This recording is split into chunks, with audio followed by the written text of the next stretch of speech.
오늘 우리가 읽은 본문은 예수님이 십자가 지시기 직전에 하신 말씀이에요. 주님이 일종의 유언처럼 주신 말씀입니다.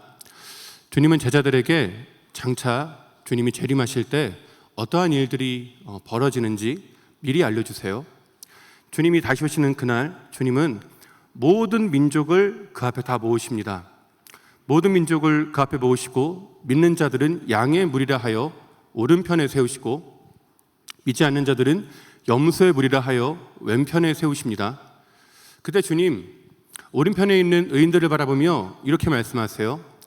내 아버지께 복받을 자들이여 창세로부터 너희를 위하여 예비된 나라를 상속받으라. 그러면서 주님이 그 의인들이 천국을 상속받아야 할 이유에 대해 말씀해 주십니다.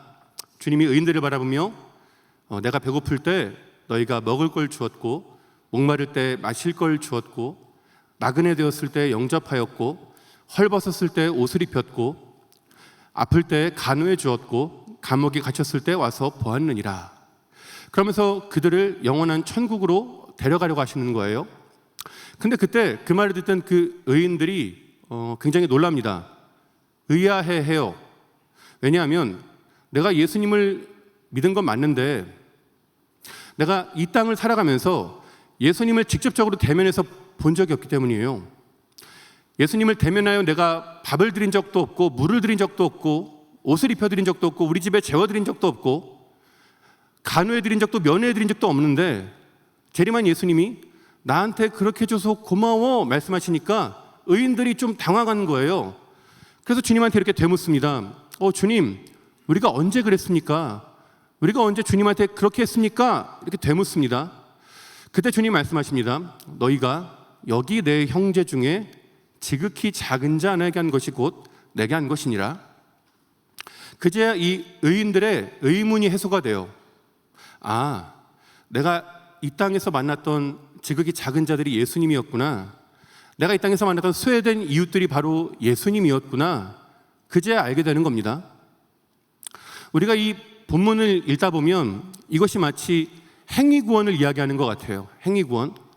지극히 작은 자를 섬겨야 구원받는 것처럼 우리가 이게 읽히기도 합니다.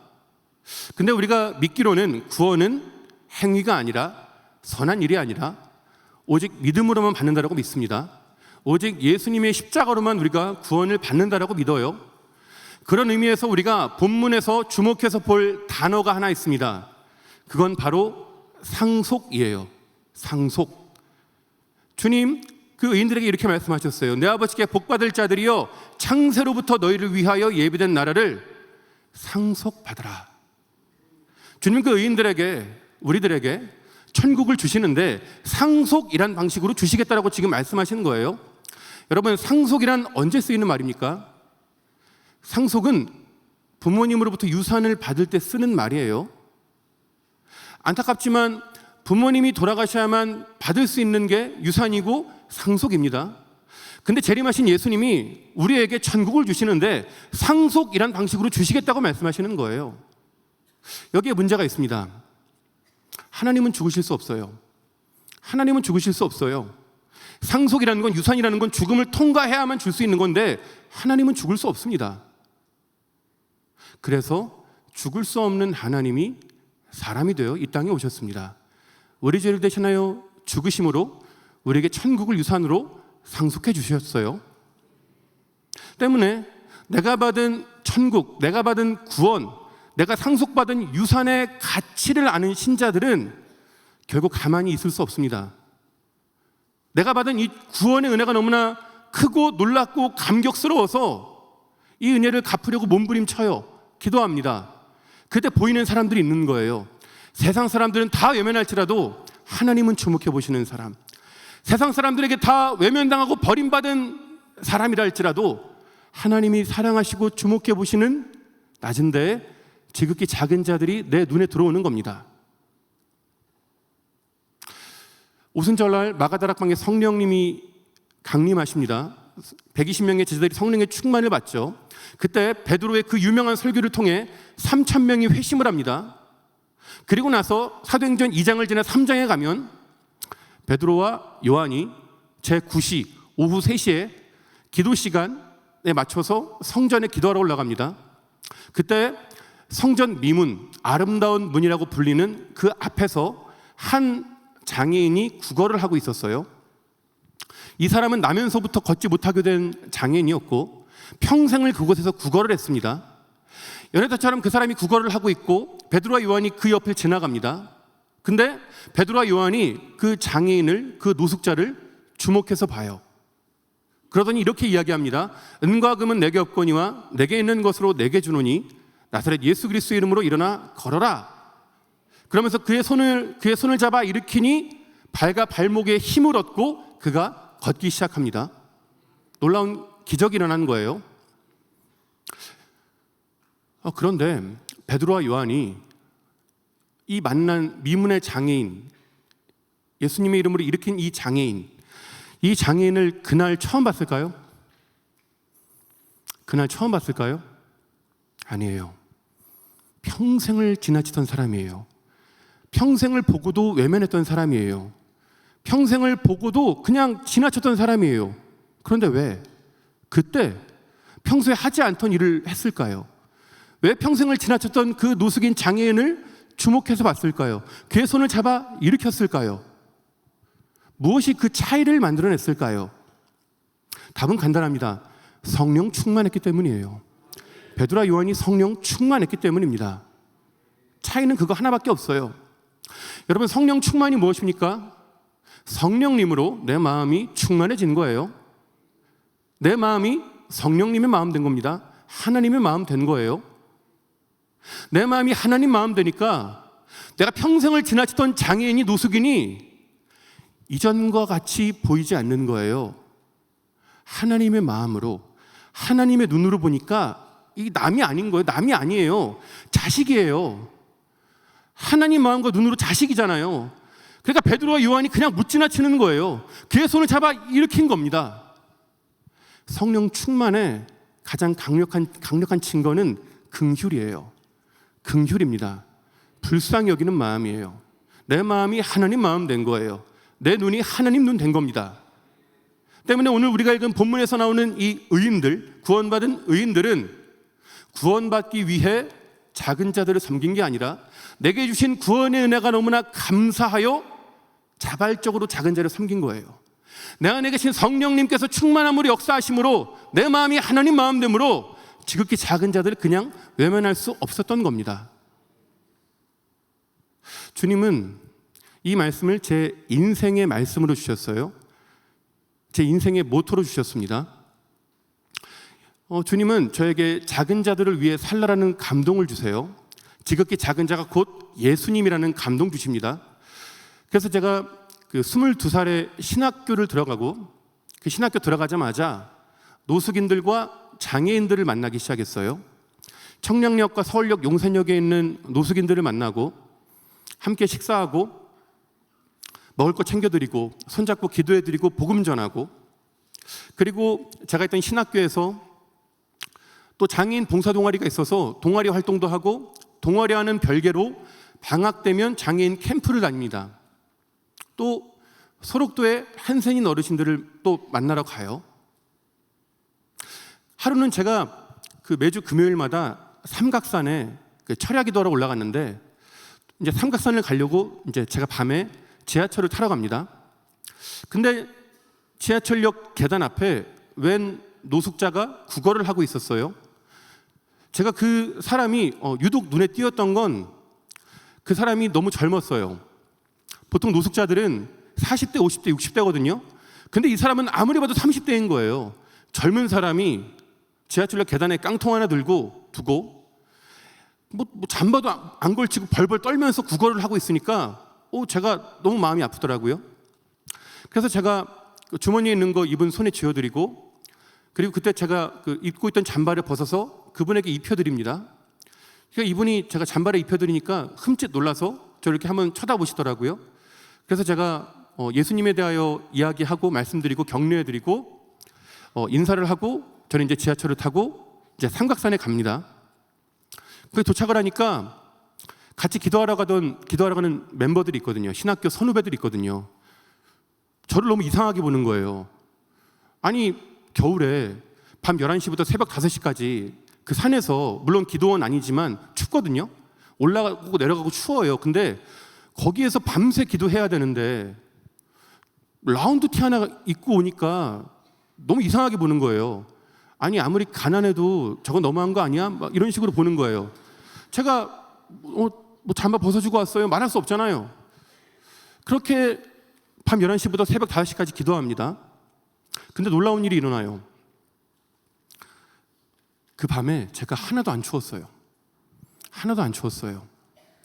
따뜻한 기운이 저를 감싸 안는 것 같았어요. 저를 둘러덮은 것 같았어요. 그때 제가 직감한 건 주님이 날 안아주시는구나. 주님이 나 안아주시는구나.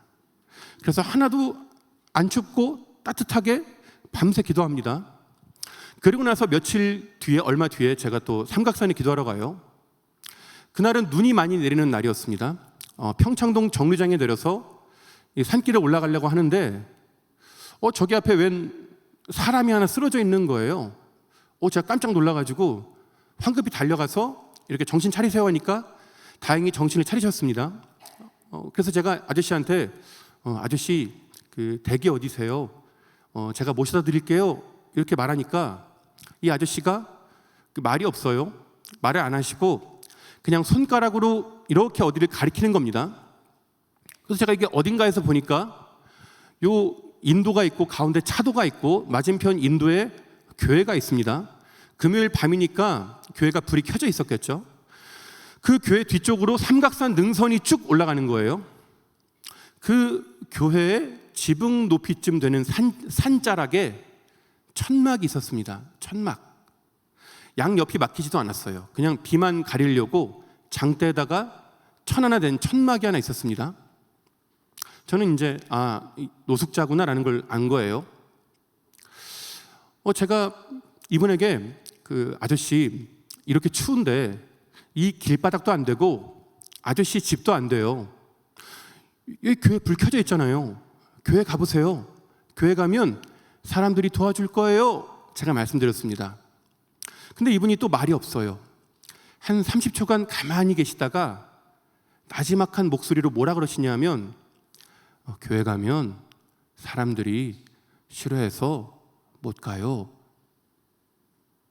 교회 가면 사람들이 싫어해서 못 가요 하시는데 제가 너무 충격받았어요. 너무 충격을 받아서 머리가 띵하더라고요. 너무 부끄럽고 민망해서 아무 말도 못 하겠더라고요. 그냥 아저씨 잡고 있던 손 꼭 쥐어드리고 간절히 기도해드리고 지금 제 뒤에 이제 동료들, 신학교 선후배들이 기도하러 가는 멤버들이 기다리고 있으니까 이 아저씨하고 더 있을 수 없어서 제가 주머니에 있는 거 손에 쥐어드리고 산에 올라갑니다. 보통 산에 올라가면 기도할 게 수만 가지예요. 나라 민족을 위해, 열방을 위해 기도할 게 많은데 저는 그날 밤 그 아저씨 한 사람만을 위해 기도합니다.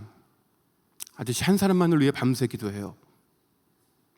저는 그것이 교회의 현실이라는 걸 그때 처음 알았습니다. 주님이 우리에게 작은 자리를 맡기셨는데 그 사명을 감당하지 못하는 교회의 현실을 처음 마주한 거예요. 그리고 그것이 저희 교회, 제가 당사자가 되는 일이 하나 터집니다. 제가 그 교회에서 주일날 찬양 인도를 했습니다. 토요일이면 이제 찬양 연습을 했어요. 토요일날 저녁에 찬양 연습을 하는데 웬 노숙자가 교회 문을 열고 들어오는 거예요. 그리고 뒤에 앉더라고요. 근데 제가 강원도 춘천 사람이거든요. 춘천은 노숙자가 없어요. 노숙자가 없어요. 근데 웬 노숙자가 들어오는 거예요. 저야 늘 노숙자를 보니까 괜찮은데 주변에 다른 청년들이 기겁을 하는 거예요. 놀라고 어찌할지 모르는 겁니다. 그래서 제가 연습하고 계세요 이렇게 말을 하고 제가 아저씨에게 가서 이제 물어보는 거예요. 안녕하세요 아저씨, 어떻게 오셨어요? 제가 여쭈니까 말을 좀 그냥 얼버무리시더라고요. 네요, 그냥 여기저기 다니다 왔습니다. 그래서 제가 아저씨한테 혹시 식사는 하셨어요? 제가 여쭤보니까 또 말이 없으세요. 그래서 제가 아저씨 손잡고 교회 앞에 식당을 갑니다. 그 알탕을 2그릇 시켜서 같이 밥을 먹어요. 아저씨하고 대화하면서 이 아저씨가 한때는 굉장히 잘 나가던 사업가였다는 걸 제가 알게 됩니다. 공장을 몇 개씩 운영하는 큰 부자였다는 걸 알게 돼요. 근데 이분이 그 도박 중독에 빠집니다. 그리고 알코올 중독에 빠지더니 급기야는 마약 중독에 빠지세요. 마약에까지 손을 대시는 거예요. 그래서 그 마약으로 인해 감옥에 수감되시고 출소해서 나오니까 이미 사업체 다 날아가고 집은 다 풍비박산 나고 전부 다 흩어져 있으니까 오갈 데 없으니까 여기저기 전전하다가 강원도 춘천 시골까지 오신 거예요. 제가 그 말을 듣고 아저씨한테 잠깐만 기다리세요 말씀드리고 급하게 교회로 뛰어갑니다. 교회에서 저희 간사님에게 돈을 좀 몇만 원 빌려요. 그래서 제 돈하고 빌린 돈 합쳐서 이분 손에 쥐어 드립니다. 그럼 제가 아저씨 오늘 밤에 추우니까 여관 가서 주무세요. 제가 이렇게 돈을 드리면서 혹시라도 무슨 일 있으면 저한테 연락하라고 제가 제 연락처를 적어드렸어요. 그분이 이제 돈을 받고 감사하다고 너무 고맙다고 그렇게 인사를 하고 헤어집니다. 저는 이제 집에 가서 뿌듯한 마음으로 잠을 잤어요. 근데 주일날 새벽 2시에 모르는 번호로 전화가 옵니다. 그래서 제가 비몽사몽에 전화를 받아요. 근데 웬 그 중년의 여성이 저한테 화를 내는 거예요. 중년의 여자가 저에게 카랑카랑한 목소리로 이렇게 이야기하는 거예요. 이거 어떻게 할 거예요? 이거 어떻게 할 거예요? 저한테 막 따지는 거예요. 그래서 제가 이게 자다 깨서 이게 뭔 소린가 해서 가만 들어보니까 제가 돈을 드렸던 노숙인이 그 돈으로 술집 간 거예요. 술집에서 술을 너무 많이 먹어서 술값이 초과가 된 거예요. 그래서 술값이 없으니까 그 여사장에게 제 연락처를 주면서 여기 연락하면 술값 해결해 줄 거라면서 술집 여사장이 저에게 전화한 거예요. 제가 너무 깜짝 놀라서 핸드폰을 꺼버렸어요. 그때는 배터리가 불량이어서 배터리를 또 빼버렸습니다. 일단 제가 돈이 없었어요. 진짜 돈이 없었고 그리고 그 배신감 때문에 치가 떨리더라고요. 그 배신감 때문에 치가 떨려서 손이 부들부들 떨리더라고요. 밤새 한숨도 못 자고 주일날 아침을 맞이합니다. 제가 2부 예배를 드려서 한 9시쯤 교회를 갔어요. 근데 교회를 갔는데 교회가 난리가 난 거예요. 교회가 난리가 난 거예요.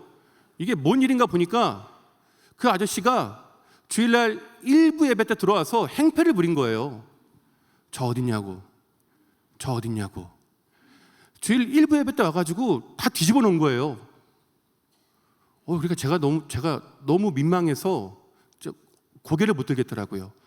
너무 죄송하고 민망해서 진짜 고개를 못 들겠더라고요. 근데 제 마음을 더 아프게 한 건 성도님들의 따가운 눈총이었어요. 왜 노숙자를 끌어들여가지고 이 사단을 만들어내냐? 왜 쓸데없는 짓 해서 예배를 망치냐? 이런 성도님들의 따가운 눈총이 저한테 이게 박히더라고요. 너무 아프더라고요. 그렇게 한 며칠 지나갑니다. 한 2주 정도 지났을 때 제가 길을 가는데 저 맞은편에서 그 노숙자가 걸어오는 거예요. 제가 그분을 보면 화가 날 줄 알았거든요. 화가 날 줄 알았어요. 근데 딱 보니까 불쌍한 거예요. 너무 불쌍한 거예요. 제가 다가가고 이분도 저를 보고 이제 씩씩거리면서 오는 거예요. 그러면서 저한테 이제 화를 내는 겁니다. 아니 어떻게 그럴 수 있어요? 왜 연락 안 받아요? 내가 당신 때문에 얼마나 곤란한지 알아? 막 따지는 거예요 저한테. 그래서 제가 그냥 죄송하다 그랬어요. 죄송합니다. 제가 계속 죄송하다 그러니까 이분도 할 말이 없는지 그냥 뒤돌아서 가시더라고요. 그렇게 이분과 헤어지고 나서 한 3달 정도 있다가 제가 이제 그 학교를 가야 돼서 제가 이제 기차를 타러 남춘천역을 갑니다. 그 역 플랫폼 안으로 이제 들어가는데 그 노숙자 아저씨가 거기 안에 있는 거예요. 근데 반갑더라고요. 근데 이분도 제가 반가웠나 봐요. 그래서 제가 어쩐 일이세요? 그러니까 이분도 저 아는 사람이 직장을 구해줘서 서울에 일하러 가요. 그래서 제가 너무 축하드려요. 잘 됐어요. 그래서 제가 무궁화호 2장 끊어서 나란히 앉아서 갑니다. 가면서 또 이런저런 이야기를 하는 거예요. 그러면서 제가 이제 아저씨 잘 되실 거예요. 다시 일 열심히 하시고 가정도 다시 찾아오시고 예전과 같이 행복한 그 시절들이 다시 돌아올 거예요. 제가 격려해 드립니다. 그렇게 아저씨하고 이제 가다가 이제 청량역에 도착을 해요. 이제 아저씨하고 헤어져야 돼서 제가 이제 주머니에 있는 거 아저씨 손에 쥐어드리면서 그래도 당분간 돈이 필요하실 테니까 이거 쓰세요. 제가 이렇게 하고 돈을 드리니까 아저씨가 고개를 못 드시더라고요. 그냥 감사합니다. 감사합니다. 그러고 그렇게 헤어집니다.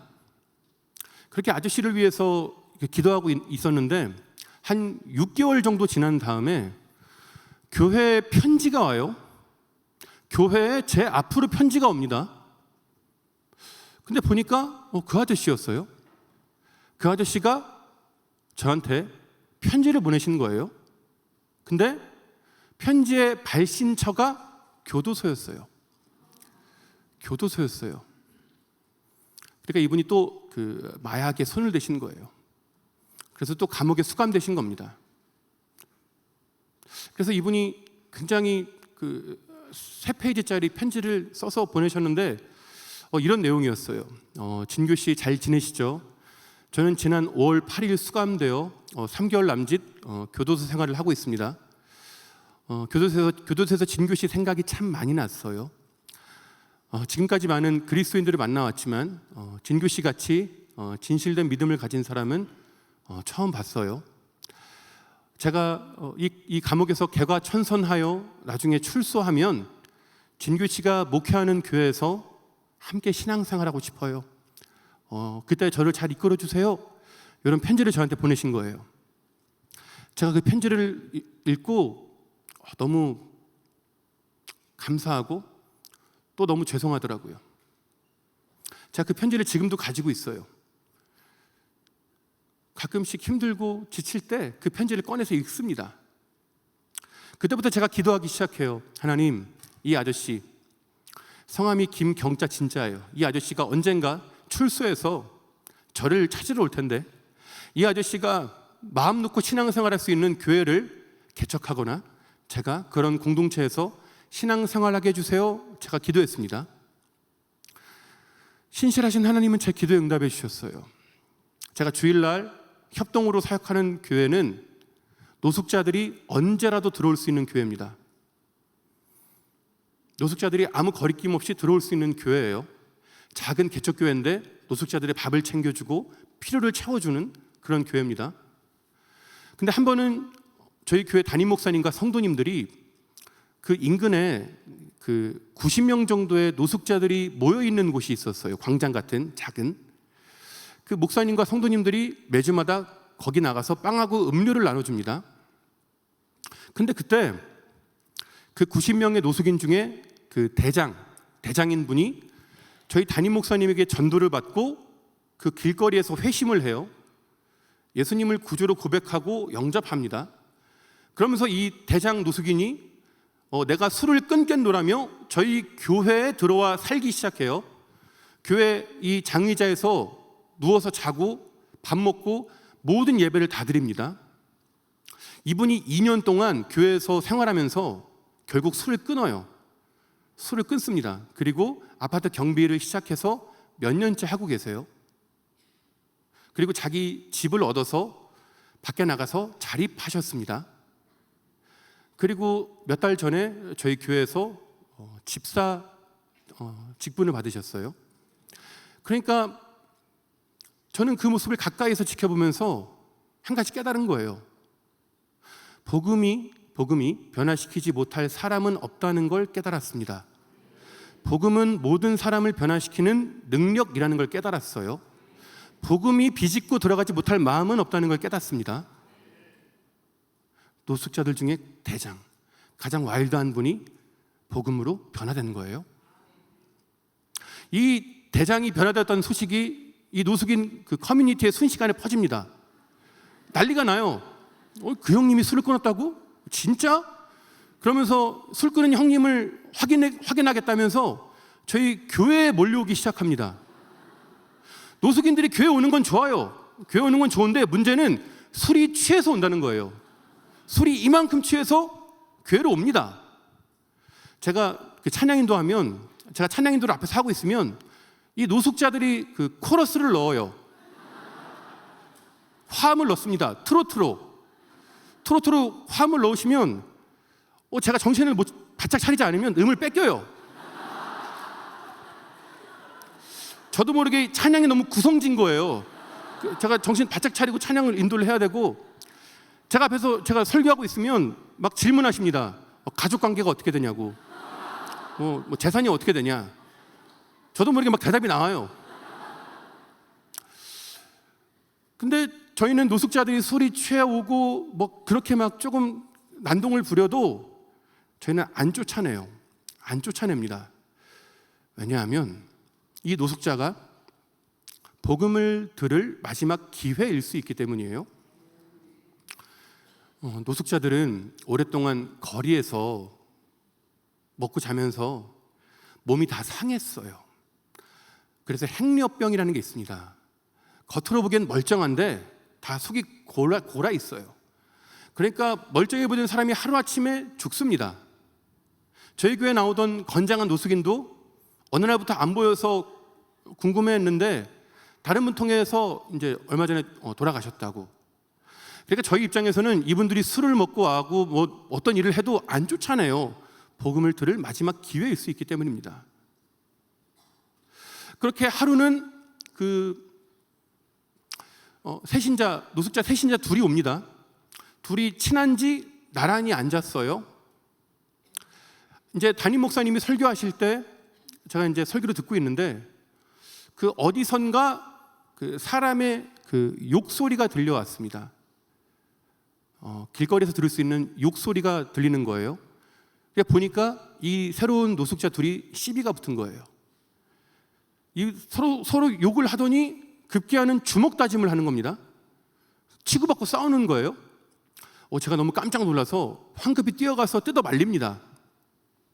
양옆으로 뛰어 앉히고 제가 가운데 딱 차지하고 앉아요. 제가 그리고 앉아서 이 가쁜 숨을 몰아쉬면서 고개를 숙이고 있는데 너무 힘들더라고요. 너무 힘들더라고요. 이게 예배인가? 이게 예배인가? 이게 예배 맞나? 저는 우리나라에서 가장 보수적인 교단의 목사거든요. 예전 예식, 고요함, 정돈됨 이런 걸 굉장히 중요시하거든요. 근데 그때까지는 뭐 별의별 일이 있어도 참았는데 욕을 하고 주먹 다짐을 하니까 제가 못 참겠는 거예요. 그래서 제가 막 가슴을 부여잡고 아파하고 있는데 그때 제 마음에 떠오르는 몇 가지 장면이 있었습니다. 오래전 삼각산에서 만났던 노숙자 아저씨가 떠올랐어요. 교회 가면 사람들이 싫어해서 못 가요. 그리고 교도소에서 온 편지가 떠올랐습니다. 언젠가 진규 씨가 목회하는 교회에서 함께 신앙생활하고 싶습니다. 그리고 제가 만났던 많은 노숙자들이 떠올랐어요. 그 순간 제가 깨달은 거예요. 하나님이 기도 응답해 주신 거구나. 내 기도 응답해 주셨구나. 노숙자들이 언제라도 올 수 있는 교회를 꿈꾸며 살았는데 나도 모르는 사이에 주님이 내 기도 응답해 주신 거구나. 그 순간 이 원망이 감사로 변하더라고요. 이 고통이 기쁨으로 변하더라고요. 저는 그곳에서 노숙자들과 함께 예배를 드리면서 한 가지 깨달은 게 있습니다. 도저히 예배 드릴 수 없는 사람들과 함께 예배 드리는 걸 하나님 기뻐하시더라고요. 도저히 예배에 집중할 수 없는 사람들 곁에서 끝까지 예배 자리를 지켜주는 걸 하나님 기뻐하시더라고요. 이렇게 우리가 고요하고 정돈된 가운데 우리의 마음을 오롯이 하나님께 올려드리는 예배를 하나님 기뻐하시죠. 그런데 도저히 예배에 집중할 수 없는 그 연약한 사람 곁에서 그의 손을 잡고 끝까지 예배 자리를 지켜주는 걸 하나님 기뻐하시더라고요. 특별한 은혜를 주시더라고요.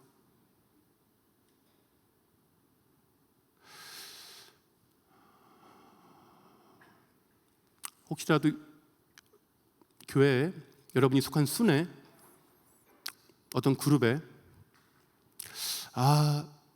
이 얘만 없으면, 이 사람만 없으면 우리 참 좋을 것 같은데, 참 얘만 없으면 우리 순회에서 참 풍성한 나눔을 나눌 수 있을 것 같은데, 그런 사람 있으시죠? 옆에 보지 마세요. 저만 보세요. 그런 사람 있으시죠? 있으실 거예요. 우리가 그들을 보면 이런 마음이 들죠. 저러니까 사랑을 못 받지. 저러니까 사랑을 못 받지. 근데 여러분, 그게 아니더라고요. 저러니까 사랑을 못 받는 게 아니라 사랑을 못 받아서 저런 거더라고요. 사랑을 못 받아서 저런 거더라고요. 사랑으로 품어주고 이해하고 보듬고 안아주면 변화되더라고요. 변화되더라고요. 노숙자 중에 대장이 변했다니까요. 노숙자들이 변했다니까요. 변화되더라고요. 복음이 변화시키지 못할 사람은 없더라고요.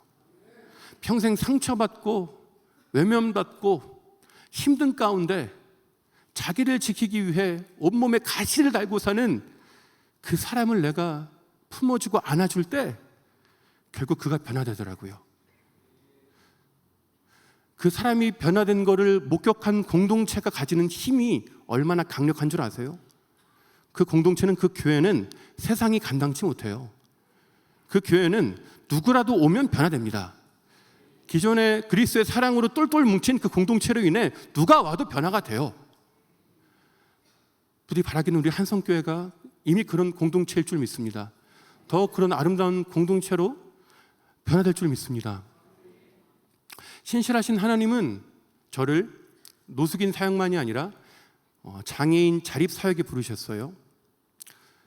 장애인들에게 직업을 제공하고 그들을 자립하게 하는 굿윌 스토어에서 일하게 하셨습니다. 그곳에서 저는 자기의 직업을 가지고 자립을 하여 완전히 삶이 변한 장애인들을 참 많이 만났어요. 자기 직업이 있고 매일 출퇴근을 하고 좋아하는 동료들이 있고 월급 받고 저축하고 월급 받았다고 어머니 아버지 외식시켜드리고 어머니 아버지 생신 선물 사드리고 자기가 좋아하는 축구팀 응원 가고 가수 콘서트 구경 가고 자격증도 공부하는 도저히 상상할 수 없었던 그 일들을 제 눈앞에서 목도한 거예요. 그러니까 너무 좋더라고요. 집에만 있던 장애인들이 집 밖을 나와서 정말 자신감 있게 해맑게 웃으며 일하는 그 발달 장애인들을 보는 그 기쁨이 너무 컸어요. 그래서 쉬는 날이 있음에도 불구하고 하루도 안 쉬고 열심히 일했습니다. 열심히 일했어요. 왜냐하면 제가 열심히 하는 만큼 더 많은 장애인을 고용할 수 있었거든요. 그래서 쉬는 날 없이 열심히 일합니다. 하나님이 큰 열매들을 주셨어요. 망할 수밖에 없는 매장을 주님의 은혜로 완전히 부흥케 하시고 재단 내에서 1등 매장이 되게 하는 그 일들 또한 보게 하셨습니다. 그렇게 제가 한창 장애인 자립사역을 할 때 저한테 딸이 하나 있어요. 딸이 딱 하나 있는데 그때 저희 딸이 3살 때였습니다. 3살 때 저희 딸이 그 발달 장애 진단을 받아요. 그리고 그 뇌전증, 옛날에 어르신들이 간질이라 그랬죠. 뇌전증 진단을 받습니다. 그리고 서울대병원에서 자폐 진단을 받아요. 장애인 자립사역에 사명으로 부름받았는데 이에 당사자가 된 거예요. 제가 당사자가 된 거예요. 너무 힘들더라고요.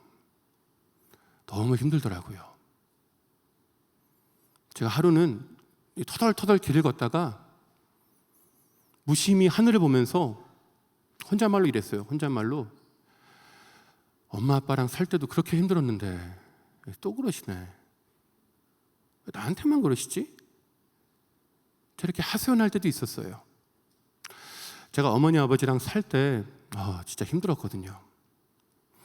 저희 어머니 아버지는 제가 아주 어릴 때부터, 갓난쟁이 때부터 두 분 다 알코올 중독이었어요. 아버지만 알코올 중독이 아니에요. 어머니도 알코올 중독이었어요. 하루도 싸움이 끊이지 않는, 지독히도 가난하고 불행한 그 집에서 자랍니다. 제가 기억하는 가장 어린 시절에 한 4살 때인 것 같은데, 술 취해서 길에 쓰러져 있는 어머니 아버지 찾으러 다니는 게 제 일이었어요. 그러니까 초등학교 때 이미 저는 눈물이 말랐어요. 눈물이 안 나더라고요. 그렇게 고등학교 3학년 때 제가 또 고등학교를 자퇴해요. 그 인생의 밑바닥에 있을 때 주님이 저를 찾아오셔서 저를 만나주시고 저를 건져주세요. 그래서 제가 신학교를 들어갑니다. 신학교에 22살에 들어가서 열심히 했어요. 장애인 노숙인 만나고 열심히 기도했습니다. 새벽에 기도하고 정오에 기도하고 자기 전에 기도하고 금요일 삼각산 철야로 풀로 기도했어요. 근데 신학교 3학년 때 등록금을 내지 못해 퇴학당합니다. 등록금을 내지 못해 퇴학당해요. 그때 제가 등록금 달라고 진짜 간절히 기도했거든요. 진짜 간절히 기도했거든요. 밤을 새가며 기도했거든요.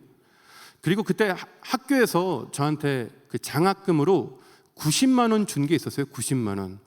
그때 등록금이 250만 원 정도였으니까 어떻게든 모아서 냈어야 됐거든요. 근데 제가 그때 그 다른 학과 선배 중에 등록금이 부족해서 힘들다는 선배의 소식을 들어요.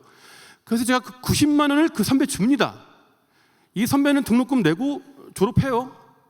근데 저는 등록금을 주실 거라고 확신하고 줬는데 결국 등록금 내지 못해서 신학교에서 쫓겨난 거예요. 제 인생 2번째 퇴학을 당한 거예요. 그리고 딱 그때 저희 아버지가 하던 일이, 원래 가난했는데 진짜 쫄딱 망해요. 진짜 쫄딱 망해요. 그래서 그 컨테이너 박스, 여러분 그 길 가다가 공사장에서 사무실로 쓰는 컨테이너 박스 있죠? 거기에 사람 살더라고요. 그 컨테이너 박스에서 살아요. 그렇게 또 밑바닥에 있을 때 또 주님 찾아오세요. 만납니다. 그래서 퇴학당했던 신학교에 다시 들어가요. 재입학합니다.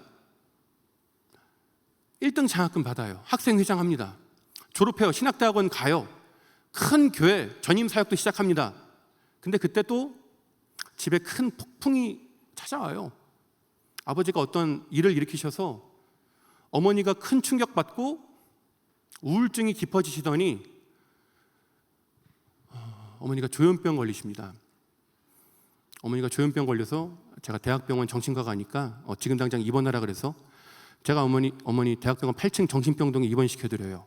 아버지도 며칠 뒤에 알코올 중독이 너무 심해져서 정신과 가니까 당장 입원해라 그래가지고 아버지도 정신병동 제가 넣어드려요. 그러니까 어머니 아버지 두 분 다 정신병원 들어가신 거예요. 그때 제가 버틸 수 없어서 다니던 신학대학원을 자퇴해요. 자퇴합니다. 제가 이런 삶을 살았으니 내가 어렵게 결혼해서 꾸리는 그 가정에 대한 그 간절함이 어떠했겠습니까? 진짜 간절했거든요. 엄마 아빠처럼 살지 말아야지. 행복한 가정 꾸려야지. 믿음의 가정 꾸려야지. 간절했거든요. 열심히 사역했거든요. 근데 저희 딸이 장애 진단 받은 거예요. 제 꿈이 산산조각 난 겁니다. 그 이전에 3번 퇴학당할 때 별의별 일이 있어도 삶을 포기하고 싶다는 생각을 한 적은 없었어요. 근데 자식이 장애 진단 받고 면역이 약하니까 병원을 밥 먹듯이 다니는 이게 이건 차원이 다르더라고요. 이건 차원이 달라요. 못 살겠더라고요. 진짜 못 살겠더라고요. 못 살겠더라고요. 근데 그때 저하고 제 아내하고 결혼하고 매일 밤마다 항상 둘이 같이 기도했어요. 그 밤에 저하고 아내하고 기도하는데 하나님이 제 아내의 마음에 제 아내에게 2가지 감동을 주십니다. 하나님이 제 아내의 마음에 2가지 감동을 며칠간의 간격을 두고 주세요. 첫 번째 감동은 이거였습니다. 그 밤에 하나님이 하나님이 주신 것 중에 좋지 않은 건 없다. 하나님이 주신 것 중에 좋지 않은 건 없다라는 첫 번째 감동 주세요. 그거를 받고 이제 안 하고 제가 생각하는 거죠. 그렇지, 하나님 주신 것 중에 좋지 않은 건 없지. 하나님 좋은 것 주시지. 하나님 우리에게 장애아를 자녀로 주셨지. 하나님 선한 것 주시지.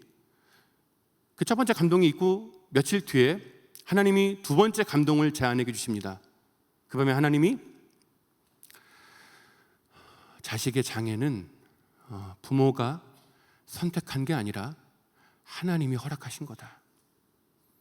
자식의 장애는 부모가 선택한 게 아니라 하나님이 허락하신 거다. 두 번째 감동 주신 거예요. 제 아내에게 네가 선택한 거 아니야, 내가 허락한 거야 말씀해 주신 거예요. 여러분, 발달장애아를 키우는 그 부모님, 특별히 그 어머님에게 제일 힘든 게 뭔지 아세요? 애가 면역이 약하니까 맨날 병원 데리고 다니는 거.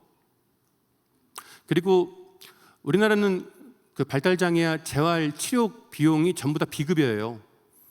그래서 한 달 기본 300 들어가요. 많이 들어가는 집은 400, 500 들어가요. 그러니까 치료가 시작되면 집에 기둥 뿌리가 뽑혀요. 이것도 힘들거든요. 이거 되게 힘들어요. 아빠가 일 끝나면 집에 못 있어요. 또 가야 돼요, 투잡 뛰러. 근데 그 어머니를 제일 힘들게 하는 건 따로 있어요. 따로 있습니다. 그건 바로 죄책감이에요. 죄책감이에요. 자책감이에요. 자책감. 나 때문에 이렇게 됐구나. 나 때문에 내 자식이 장애인 됐구나. 나 때문에 내 새끼가 장애인으로 태어났구나. 이 죄책감이 제일 힘들어요. 이게 사람 피를 말려요. 이게 숨을 못 쉬게 해요. 병원에서 의사가 이거 그 어머니하고 아무 연관 없습니다. 유전적으로 아무 관계가 없어요. 어머니 잘못 아닙니다. 의사가 백날 이야기해도 소용없어요. 그 엄마는 그 죄책감을 평생 끌어안고 삽니다. 평생 지고 살아가요. 이게 제일 힘들어요. 이게 제일 힘들어요. 이게 사람을 진짜 피를 말려요. 죽을 것 같아요. 근데 하나님이 제 아내에게 말씀하신 거예요. 네가 선택한 거 아니야. 내가 허락한 거야. 네 잘못이 아니야. 내가 허락한 거야. 뜻이 있어. 섭리가 있어. 그래, 괜찮아. 말씀하신 거예요. 그 감동이 딱 주어지는 순간, 그때 저하고 제 아내 이 장애 진단을 도저히 받아들일 수 없어서 저희가 이 명치에 돌덩어리가 하나 있었거든요. 이게 꽉 막혀서 제가 숨을 못 쉬었어요. 죽을 것 같았거든요. 근데 하나님이 그 두 번째 감동 주시는 순간 이게 쑥 내려갑니다. 쑥 내려가요. 숨이 쉬어지더라고요. 눈이 떠지더라고요. 눈이 밝아지더라고요. 소화가 되더라고요. 소화가 되더라고요. 예수님을 믿는 신자도 고난을 받을 때가 있습니다. 고난이 찾아올 때가 있어요. 하지만 예수님을 믿는 신자는 해석된 고난을 받거나 해석이 될 고난을 받아요. 하나님이 그 고난을 해석해 주십니다. 하나님이 그 고난을 풀어서 설명해 주세요. 깨닫게 하십니다. 여러분, 해석이 주어지면 소화가 돼요. 해석이 주어지면 받아들일 수 있어요. 해석이 주어지는 순간 직감합니다. 알게 돼요. 그때까지는 내가 당하는 고난이 하나님이 나를 죽이려고 주신 줄 알았는데, 내가 당하는 고난으로 인해 하나님이 저 멀리 계신 것 같았는데, 하나님의 감동이 주어지는 순간 직감합니다. 내가 당하는 고난은 철저히 하나님의 통제하에 있구나. 내가 당하는 고난을 하나님이 철저히 통제하시고 하나님이 조정하시는구나, 컨트롤하시는구나, 그걸 알게 됩니다. 이것이 나에게 저주로 주어진 게 아니라, 나를 죽이려고 주어진 게 아니라 하나님의 섭리와 계획을 이루기 위한 그 과정임을 깨닫게 되는 거예요. 그러면 소화가 돼요. 이해할 수 있어요. 받아들일 수 있어요. 바라기는 여기 앉아 계신 우리 한성교회 성도님들 누구라도 할 것 없이 명체 돌덩어리 하나씩 다 있으실 거예요. 바라기는 오늘 밤 하나님이 여러분의 마음에 해석을 주시길 원합니다. 해석을 주시리라 믿습니다. 하나님의 뜻과 섭리를 발견하게 하시리라 믿습니다. 여러분, 그것이 해석이 되는 순간 해석된 고난은 사명이 돼요.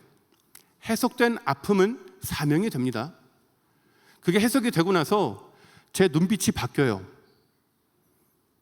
제가 그때부터 이 장애인 자립사역을 생명 걸고 합니다. 생명을 걸고 해요. 왜냐하면 제가 잘해야 저희 딸아이가 자라서 맞이할 세상이 바뀌거든요. 제가 열심히 잘해야 저희 딸아이가 편견이 없는 세상을 맞이할 수 있거든요. 근데 그때 하나님이 저에게 딱 그때 1만 장애인 파송 운동이란 비전을 주세요. 구딜 스토어 같은 곳들, 장애인이 일을 하는 스토어들, 그곳에 10,000명의 장애인들이 일을 할 스토어들이 방방곡곡에 있으면 그곳을 드나드는 수백만 명의 비장애인의 편견이 깨집니다. 여러분, 편견 해소의 가장 강력하고 빠른 방법은 만남이에요. 만남입니다. 경험해보셔서 아시잖아요. 만나면 아무렇지 않아요. 만나면 아무렇지 않아요. 10,000명의 장애인이 일을 할 일터들이 방방곡곡에 있으면 거길 드나드는 수백만, 천만의 이상의 사람들이 편견이 깨지는 거예요. 함께 사는 세상을 이루어갈 수 있는 겁니다. 제가 그 비전을 혼자서 외치고 다니기 시작해요. 근데 놀랍게 그때부터 하나님이 저를 교회의 강단에 세우십니다. 무명의 목회자인 저를 교회의 강단에 세워주세요. 이상하게 교회들에서 저를 불러주는 거예요. 저는 큰 교회 목사가 아닌데.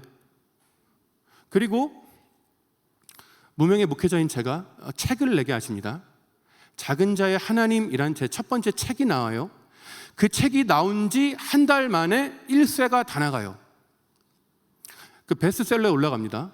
그러니까 출판사 장로님도 놀라고 저도 놀란 거예요. 저는 큰 교회 목사가 아닌데 나오자마자 1쇄가 다 나가니까 이게 뭔 일이지? 놀란 거예요. 근데 그 책의 결말이 1만 장애인 파송 운동이에요. 제가 돌아다니지 않아도 책이 막 지멋대로 다니더라고요. 지 혼자 사역하더라고요.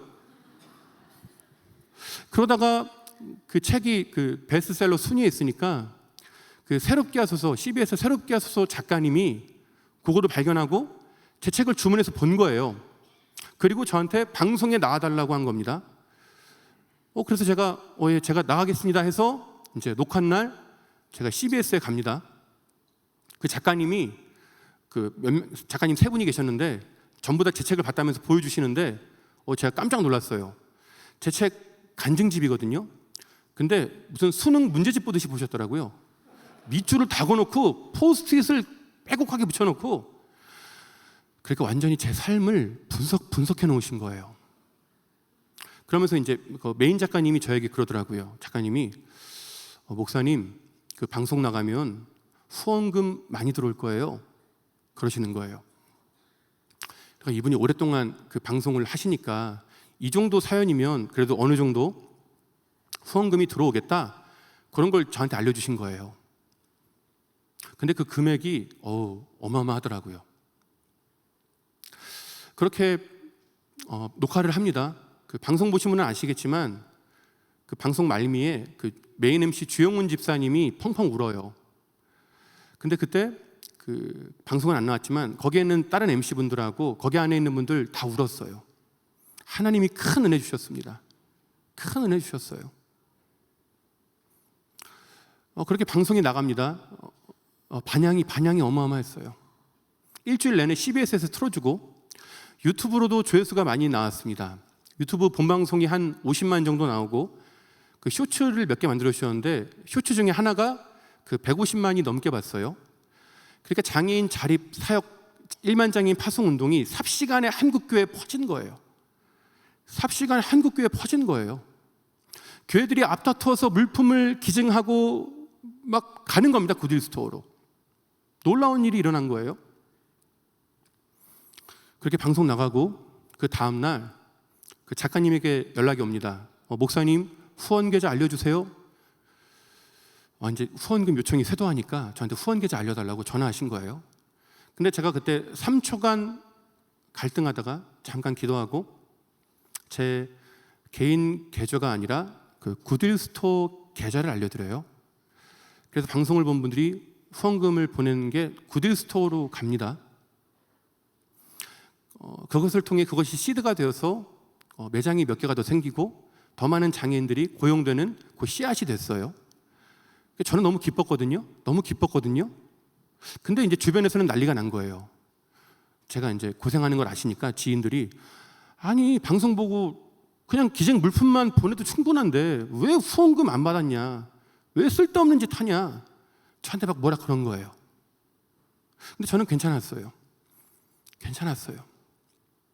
그리고 나서 한 3달 뒤에 그 다니엘 기도회 디렉터 목사님에게 연락이 옵니다. 그 디렉터 목사님이 제 책을 봤다면서 이제 연락하신 거예요. 그래서 제가 이제 방송에 나가겠다라고 말씀을 드립니다. 제가 전화를 끊고 처음으로 딱 떠오른 생각은 내간증해야지. 아시겠지만 다니엘 기도회가 간증하는 곳이잖아요. 그리고 제 책 보고 제 책에 보면 제가 퇴학을 4번 당한 이야기가 나오거든요. 그러니까 제가 제 이야기 하고 싶었어요. 그렇게 제 이야기를 하면 속된 말로 제 사역의 문이 활짝 열릴 게 보였어요. 근데 하나님이 기도 중에 주신 감동은 제 개인 간증을 하는 게 아니었어요. 무명의 목회자인 저를 책 내게 하시고 새롭게 나오게 하시고 다니엘 기도에 나오게 하신 이유는 장애인의 자립을 전하라는 거구나라는 걸 제가 아니까 제가 장애인의 자립을 전하기로 결심합니다. 그리고 제가 다니엘 기도에 나간다는 걸 지인들이 아니까 또 이제 난리가 난 거예요. 서 목사 쓸데없는 짓 하지 마라. 개인 계좌를 팔아. 어리석은 행동하지 마라. 또 그러면 죽일 거다. 진짜 그랬어요. 근데 제가 기도하는 가운데 주시는 감동은 제가 후원금을 취하는 게 아니었어요. 그냥 장애인 자립기관에 후원금이 흘러가도록 내버려 두는 거였습니다. 그렇게 다니엘 기도에 서요. 들으신 분은 아시겠지만 1시간 중에 30분을 제가 성경 주회를 해요. 낮은 데서 지극히 작은 자와 함께 하신 예수님을 전합니다. 그리고 나머지 시간은 한국교회가 연합하여 장애인의 자립과 비장애인의 편견 해소를 도와주십시오. 제가 전합니다.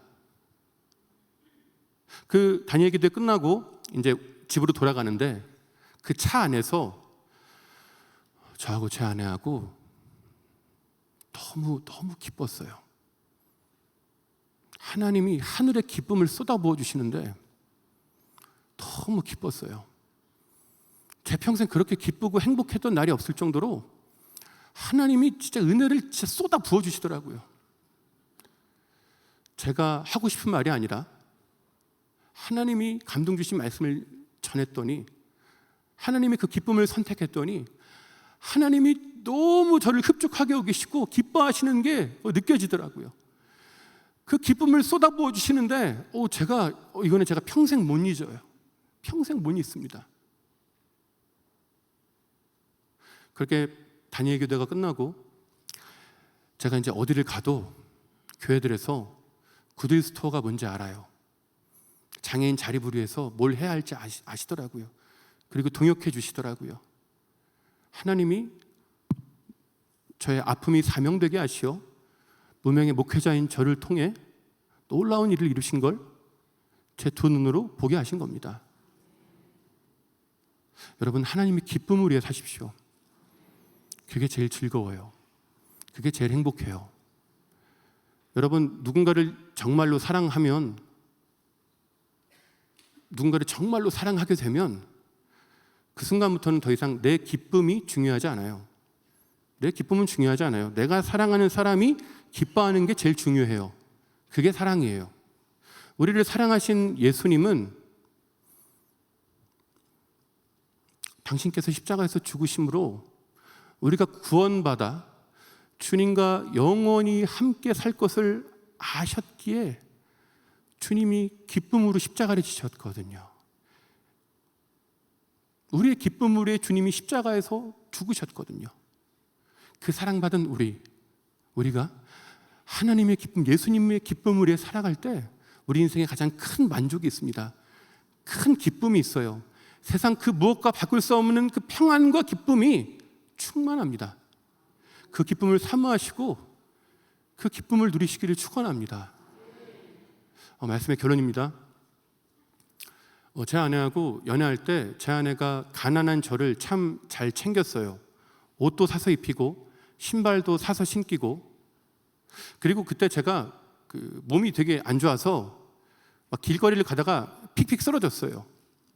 그때 이제 여자친구가 그때 저한테 너는 쓰러지면 누구도 너를 업고 가지 못해. 쓰러지면 안 돼. 그러면서 저를 데리고 그 논현역 그 정관장 매장 항상 끌고 갑니다.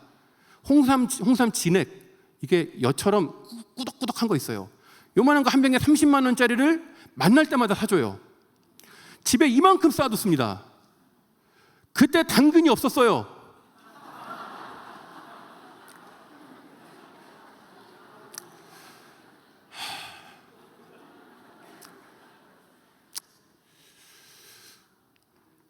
하루는 제 아내가 추운 겨울날 목도리를 가져옵니다. 목도리가 너무 좋아 보였어요.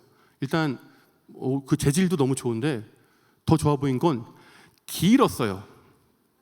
제가 키가 193이거든요. 네, 목도리든 넥타이든 짧아요. 근데 아내가 엄청 긴 걸 가져온 거예요. 그러면서 제 목에 이렇게 감아주면서 이렇게 이야기합니다. 이거 백화점에서 한정판으로 나온 거야. 구하기 어려워. 잘 메고 다녀야 돼. 근데 한 가지 부탁이 있어. 다른 건 다 괜찮은데 이거 하나만큼은 노숙자에게 주지 않았으면 좋겠어. 저한테 부탁하는 거예요. 그래서 제가 알겠다고 고개를 끄덕이고 한 2주 정도 잘 메고 다닙니다. 그 2주째 되는 날 아침에 제가 이제 그 아내를 만나려고 그 논현역에서 내려요. 그래서 이제 강남대로를 걸어갑니다. 근데 저 반대편 교보문고 방향에서 그 동이 터오는 아침에 노숙자가 걸어오는 게 보여요. 순간 제가 움찔합니다. 이거 안 되는데, 이거 벗어주면 큰일 나는데, 이번엔 날 진짜 죽일지 모르는데, 진짜 죽인다 그랬거든요. 근데 제 발은 이미 가고 있었어요. 그분을 딱 가까이서 뵈니까 그 백발이 성성한 어르신이 삐쩍 마르셨고 얇은 회색 점퍼 걸치고 벌벌 떨고 계셨어요.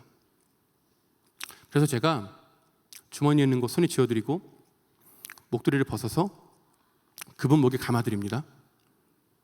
이분이 이렇게 있다가 제가 목도리 감아드리니까 이렇게 저를 한번 쳐다보시고 가볍게 목례를 하시고 뒤돌아 가셨어요. 제가 그 모습을 한참 바라봅니다. 한참 바라봐요. 목도리가 아까워서 바라본 게 아니에요. 왠지 저한테 찾아온 저 노숙인이 예수님처럼 보였습니다. 예수님처럼 보였어요. 그래서 제가 우두커니 서서 제 시야에서 사라질 때까지 한참을 바라봤습니다. 지극히 작은 자들과 더불어 살려고 몸부림치면서 어느 날 오늘 우리가 읽은 이 본문 말씀이 새롭게 다가오는 걸 경험합니다.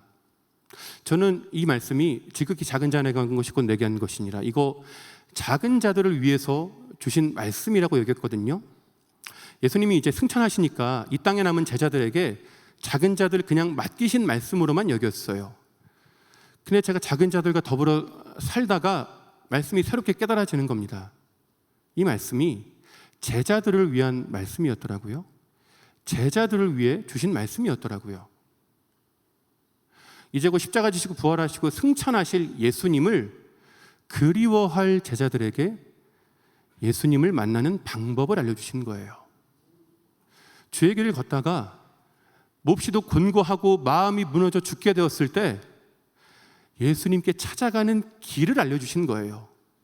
그러니까 주님이 내가 보고 싶으면 저 하늘이 아니라 낮은 데를 보면 돼. 내가 보고 싶으면 낮은데 지극히 작은 자들을 찾아오면 돼. 그러면 그들 중에 그들과 같은 모습으로 그들과 함께하고 있는 나를 만날 수 있을 거야 말씀해 주시는 줄 알았습니다. 그때부터 제 신앙생활이 바뀌어요.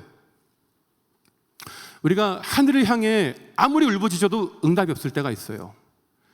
아무리 기도해도 하나님이 도저히 느껴지지도 믿기지도 않을 그 순간들이 있어요. 복장이 터질 것 같을 때가 있어요. 근데 저는 아는 거예요. 그럴 때면 낮은 데로 가면 됩니다. 낮은 데를 갔어요. 서울역을 갔어요. 청량역을 갔어요. 가서 노숙자들의 손을 잡았습니다. 근데 주님 거기 계시더라고요. 거기 계셨더라고요. 아무리 울어도, 아무리 물어도 대답 없으셨던 주님이 십자가도 강대상도 아무것도 없는 그 황량한 거리에서 노숙자와 함께하고 계셨더라고요. 거기 계셨더라고요. 거기서 저를 기다리셨더라고요. 여러분, 우리가 왜 첫사랑과 첫 믿음이 희미해지는 줄 아세요? 왜 주님과의 첫사랑과 첫 믿음, 그때가 희미해지고 왜 막연히 그때를 추억하며 사는 줄 아십니까? 왜 그때로 못 돌아가는 줄 아세요? 여러분 한번 잘 생각해 보세요. 여러분이 언제 주님 만나셨어요? 여러분의 인생에서 가장 낮은 데 있을 때 주님 만나셨잖아요. 여러분 인생에서 가장 가난할 때 주님 만나셨잖아요. 여러분의 마음이 가장 곤고하고 외롭고 피폐할 때 주님 만나셨잖아요. 가장 낮은 데 있을 때 주님 만나셨잖아요. 여러분을 가장 낮은 데서 만나주신 주님이 지금 어디 계시겠어요? 지금 어디 계시겠어요? 당연히 낮은 데 계시겠죠. 당연히 낮은 데 계시겠죠. 그 낮은 데서 주님을 만나 복을 받아 뭐 좀 먹고 살만한데, 예전에 비하면 정말 먹고 살만하고 괜찮아졌는데 마음이 죽겠죠. 공허하죠. 외롭죠. 갈급하죠. 주님이 그립죠. 삶은 나아졌는데. 여러분 정말 주님이 그리우시다면, 보고 싶으시다면 갈 곳은 정해져 있어요. 낮은 데로 가시면 돼요. 낮은 데서 작은 자들을 만나시면 돼요. 그들의 손을 잡으시면 돼요. 거기서 주님 만나시는 거예요. 주님의 손을 다시 잡으시는 거예요.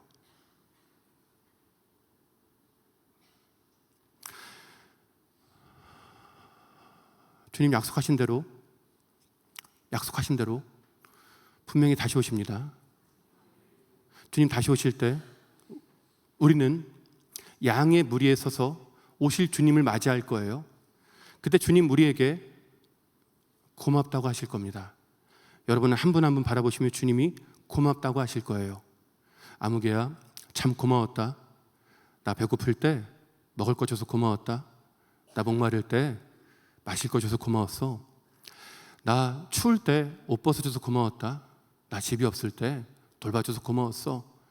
나 아플 때 간호해줘서 고마웠다.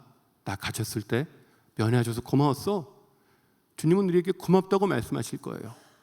그리고 주님은 우리 손을 잡고 우리를 천국으로 데려가실 겁니다. 우리는 천국에서 주님과 영원히 살 거예요. 그리고 우리는 천국에서 주님과 영원한 이야기를 나눌 거예요. 그날에 우리는 주님과 이 땅에서 나눈 추억을 이야기할 겁니다. 예수님, 저 정말 예수님인 줄 몰랐어요. 제가 드린 작은 걸 받아주셔서 감사해요. 진교야, 그때 진짜 고마웠다. 너 그거 겨울잠바 딱 하나 남은 거 내가 아는데 그거 벗어줘서 고마웠다. 네 덕분에 따뜻했어. 주님, 제가 감사해요. 제가 잠바는 벗어드렸지만 주님이 저 안아주셨잖아요. 주님이 저 안아주셨잖아요. 그래서 하나도 안 추웠어요. 감사해요, 주님. 주님과 추억을 나눌 거예요. 영원한 사랑 이야기를 나눌 겁니다. 이 땅 가장 낮은 데서 주님과 만났던 그 이야기, 주님과 나눈 사랑 이야기를 영원히 나눌 거예요. 때문에 여러분 지금 당장 가셔야 돼요. 지금 당장 낮은 데로 가셔야 돼요. 예수님 만나셔야 합니다. 영원한 이야기를 지금 시작하셔야 돼요. 영원한 추억을 지금부터 만들어 가셔야 돼요. 주님과 나눌 그 사랑 이야기를 지금 여기에서 시작하셔야 돼요.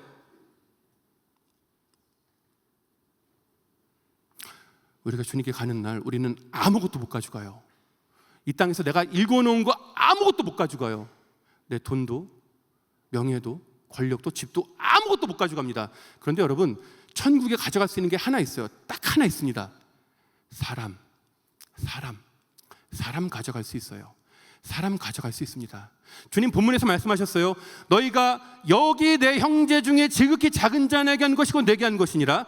주님 재림하신 주님 말씀하신 거예요. 여기 내 형제 중에 지극히 작은 자에게 한 것이고 내게 한 것이니라. 여러분, 여기가 어디예요? 이때 말씀하신 여기가 어디예요? 주님 말씀하신 여기는 지금 우리가 딛고 서 있는 이 땅이 아니에요. 이 땅이 아니에요. 주님 재림하시는 그 현장이란 말이에요. 그 양의 무리에 섞인 그 사람들, 여기 내 형제 중에 지극히 작은 자에게 한 것이고 내게 한 것이니라 말씀하신 겁니다. 이 말은 내가 이 땅에서 낮은 데서 섬겼던 그 작은 자가 나와 함께 천국에 있다는 거예요. 나와 함께 주님을 맞이한다는 거예요. 내가 그저 작게 적게 섬겼는데 나의 작은 사랑을 통해 그가 예수님을 발견하고 예수님을 만나고 예수님을 믿음으로 구원받아 나와 함께 재림하시는 주님을 맞이한다는 거예요. 내 삶의 증인이 되어준다는 거예요. 내 삶의 열매가 되어준다는 거예요. 여러분, 그날은 반드시 옵니다. 주님께 드릴 열매를 준비하십시오. 주님과 영원한 이야기를, 추억들을 준비하십시오. 그날 기쁨으로 주님을 맞이하시는 저와 우리 성도님들 되시길 예수님의 이름으로 축원합니다. 우리 시간 함께 찬양하고 기도하겠습니다. 예수에게 함께 찬양할 때 주님 가신 그 길 나도 가게 해달라고, 작은 자와 함께 하신 주님 걸어가신 그 길을 나도 걷게 해달라고 우리 간절한 마음으로 함께 찬양하겠습니다.